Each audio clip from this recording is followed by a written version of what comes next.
Let's get real for a second. Manipulation isn't always someone yelling at you or twisting your arm. It's often subtle. It's that quiet drip of guilt tripping, gaslighting, or playing the victim until you start questioning your own sanity. And here's the hard truth. If you don't recognize manipulation early, it doesn't just mess with your decisions. It erodes your self-worth. You can't control whether other people try to manipulate you, but you can absolutely control whether you fall for it. The difference between staying confident and getting emotionally steamrolled comes down to awareness and boundaries. If you've ever walked away from a conversation thinking, why do I feel small? Why do I feel guilty when I didn't do anything wrong? That's not a coincidence. That's manipulation doing its work on you. Manipulation always aims to control, not connect. That one truth changes how you see almost every difficult interaction in your life. Most people go into conversations assuming the other person wants to build understanding, strengthen the relationship, or find common ground. But when you're dealing with manipulation, that's not the motive. The person in front of you isn't trying to connect. They're trying to control. They want the outcome to serve them, not you.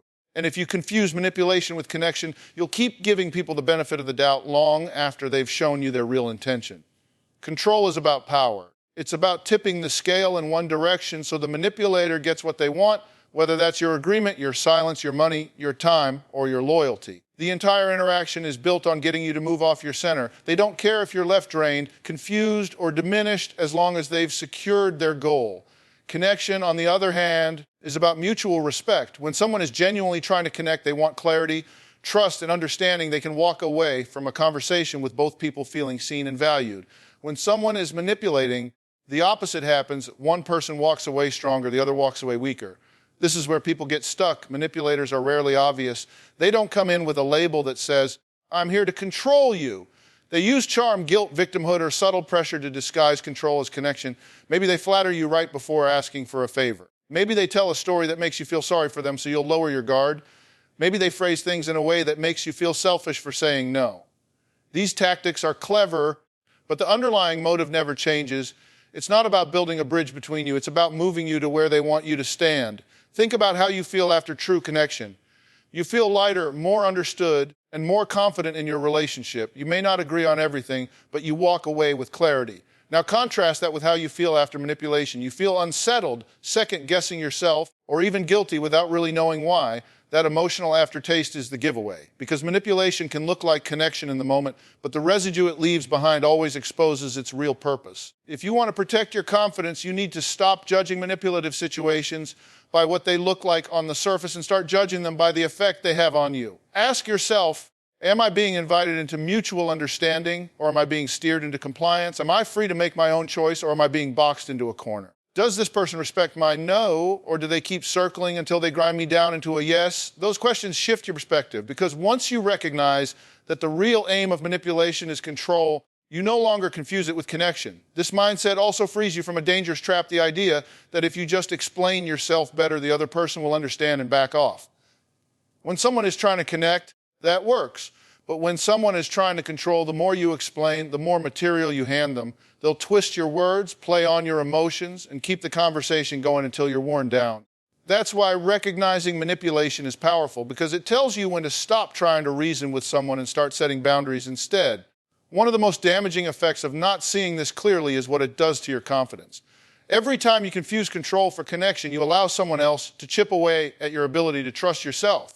You start to wonder, am I being too harsh? Am I selfish? Am I crazy for feeling off balance? That self-doubt is exactly what manipulators want, because when you don't trust your own judgment, you're easier to control. But when you name it for what it is, control, not connection, you reclaim your power. You remind yourself that your feelings of confusion or pressure are not weaknesses, they're signals. They're evidence that the dynamic isn't healthy.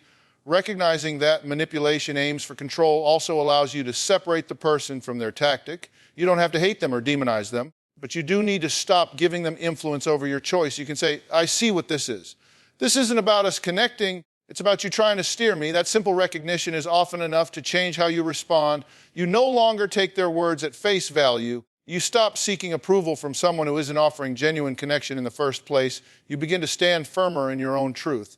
At the end of the day, this first key point is the foundation for spotting manipulation before it destroys your confidence. If you continue believing that every person who engages with you is after honest connection, you'll stay vulnerable. But once you accept that manipulation's goal is always control, you'll stop mistaking pressure for care, guilt trips for love, or gaslighting for concern. You'll start drawing a clear line between people who build you up and people who use you.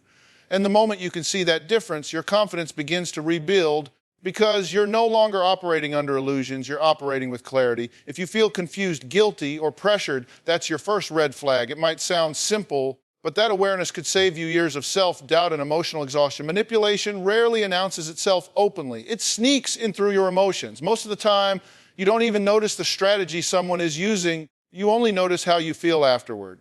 That's why tuning into your emotional state is one of the strongest tools you have for spotting manipulation before it takes hold. Think about the times you've walked away from a conversation and felt a pit in your stomach. You weren't sure why, but you felt uneasy, like something wasn't right. Or the times you suddenly felt guilty for saying no to something you had every right to decline.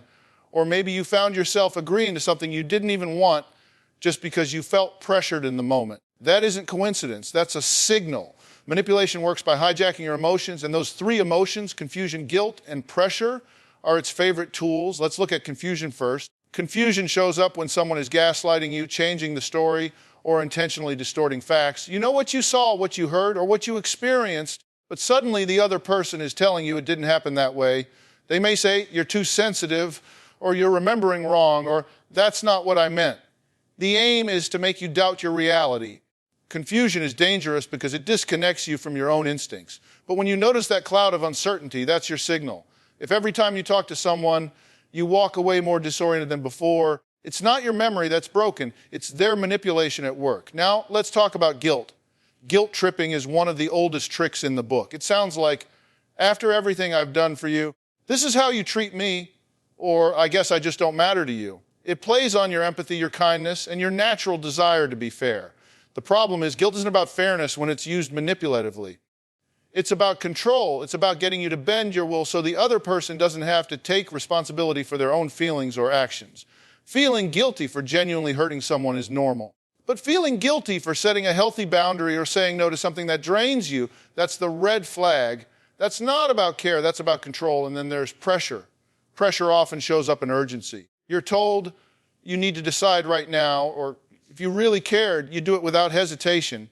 Manipulators use pressure because they know that when you're rushed, you don't have time to think clearly. They don't want you reflecting, weighing options, or checking in with your values. They want a quick yes before you have time to realize you don't even want to agree. Pressure can make you feel cornered, like you'll lose the relationship or the opportunity if you don't cave in. But here's the truth. Anything that requires you to sacrifice your clarity for someone else's speed isn't about love or connection, it's about control. So why are confusion, guilt, and pressure such powerful red flags? Because they interrupt your natural state of confidence. When you're centered, you feel clear, calm, and free to make choices. Manipulation disrupts that by replacing clarity with fog, replacing self-respect with guilt, and replacing freedom with urgency. Those feelings are the early warning system telling you, this isn't right, something's off here. The mistake most people make is ignoring the signal. They assume, maybe it's just me, or I don't want to overreact, but ignoring those feelings is exactly how manipulation erodes confidence. The smarter move is to flip the script. Instead of doubting yourself when you feel those emotions, treat them as alarms. When you feel confusion, pause and ask, what just shifted? Did someone try to make me question what I know is true? When you feel guilt, ask, did I actually do something wrong, or did I just honor my own boundary? When you feel pressured, ask, why is there such a rush? Whose interest does this urgency serve? Those questions recenter you. They take the focus off the manipulator's tactics and put it back on your power to choose. It's important to understand that these emotions are not proof that you're weak or gullible. They're signals that your system is working. They're like the pain reflex when you touch a hot stove, meant to wake you up and pull you back before you get burned. The real danger isn't the feeling itself, it's ignoring the feeling. Because when you repeatedly override confusion, guilt, or pressure, you slowly train yourself to accept unhealthy dynamics as normal. You teach yourself to silence your instincts, and that silence is exactly what manipulators rely on. By treating those three emotions as red flags, you begin to flip the power dynamic. You stop viewing them as signs you're failing and start seeing them as signs you're aware. And awareness is the first step to breaking free. It means the next time someone tries to gaslight you, you don't get lost in their story. You recognize the confusion and anchor back to what you know. The next time someone lays a guilt trip on you, you don't fold. You recognize the guilt and reaffirm your boundary. The next time someone pushes you with urgency, you don't cave. You recognize the pressure and slow the pace. At the end of the day, spotting manipulation isn't about memorizing every possible tactic someone might use. It's about knowing your own internal signals and trusting them.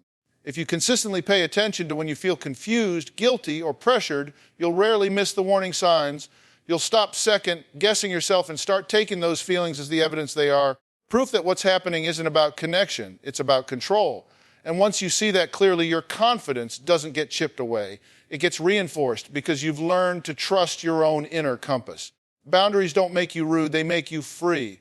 For many people, that's a hard truth to accept because we're often taught from a young age that saying no, pushing back, or drawing limits means we're selfish, unkind, or even unloving. But boundaries are not walls meant to shut people out. Boundaries are doors and fences that allow healthy connections while keeping toxic influences at bay. Without them, manipulation thrives. With them, your confidence has room to breathe. Here's what boundaries really are. They're the rules you set for how you will and will not be treated. They're the lines that mark where your responsibility ends and someone else's begins. And here's the most important part. Boundaries are not about controlling other people. They're about controlling yourself. You can't force anyone to respect your limits, but you can absolutely enforce what happens when they don't. That's where your freedom lies. Many people hesitate to set boundaries because they're afraid of conflict or rejection. They think, if I say no, this person will get angry and then I'll lose the relationship. But here's the blunt truth. If the only way to keep someone in your life is to constantly abandon yourself, you don't actually have a relationship, you have a hostage situation. That's why boundaries matter. They create space where real connection can exist. Without them, every interaction becomes a negotiation of how much of yourself you're willing to sacrifice just to keep the peace. Think about the times you've given in when you didn't want to. You agreed to take on more work. You lent money you couldn't spare, or you stayed in a conversation that was tearing you down. How did you feel afterward? Drained, resentful, maybe even ashamed. That's not kindness. That's compliance. And compliance without boundaries is the perfect breeding ground for manipulation. The manipulator knows you'll bend if they push hard enough, so they keep pushing. Over time, your confidence erodes because you're living by their rules instead of your own. But the moment you draw a boundary, you flip the script. You send a message, I value myself enough to say no. That doesn't make you cold. It makes you strong. Boundaries are not the enemy of love or connection. They're the foundation of both. Healthy people actually appreciate boundaries because boundaries create clarity. They let everyone know where they stand. Manipulative people, on the other hand, hate boundaries because boundaries mean they can't control you anymore. Here's the part most people miss when you fail to set a boundary. You're not avoiding conflict. You're just delaying it. The resentment builds. The exhaustion grows, and eventually it explodes. Sooner or later, you end up lashing out or walking away completely. Boundaries, by contrast, bring the conflict forward in a healthier way.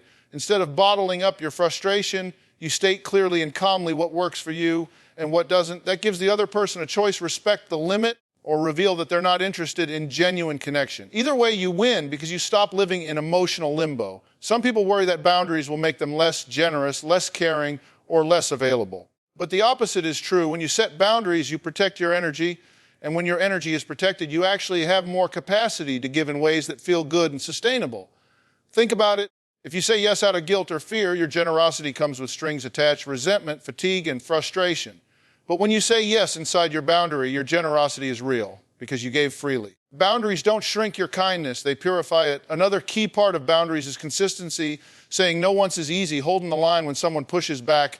That's the real test. Manipulators will test your limits to see if they're negotiable. They'll guilt trip you, argue with you, or act wounded. That's when you have to remember boundaries aren't suggestions, they're commitments to yourself. If you back down the second someone resists, you teach them that your boundaries aren't real and they'll keep testing. But if you stand firm, you teach them that their tactics don't work on you anymore. It's also worth saying that boundaries don't always need to be loud or dramatic. Sometimes they're quiet decisions you make for yourself. You might choose not to answer certain calls, not to lend money, or not to engage in certain arguments. You don't have to justify these decisions with a 5-paragraph essay. A simple, that doesn't work for me, or I'm not available for that is enough. Remember, every extra explanation you offer is just more room for the manipulator to argue with you. Boundaries are strongest when they're clear and concise. The freedom that comes from boundaries is profound. When you stop worrying about pleasing everyone, you reclaim time, energy, and peace of mind. You stop being pulled into emotional games that leave you drained. You begin to trust yourself again because you know you'll protect your own well-being instead of handing it over to whoever demands it loudest. That kind of freedom doesn't just protect you from manipulation, it restores your confidence because you know you can count on yourself. At the end of the day, boundaries are not selfish. They are self-respect in action.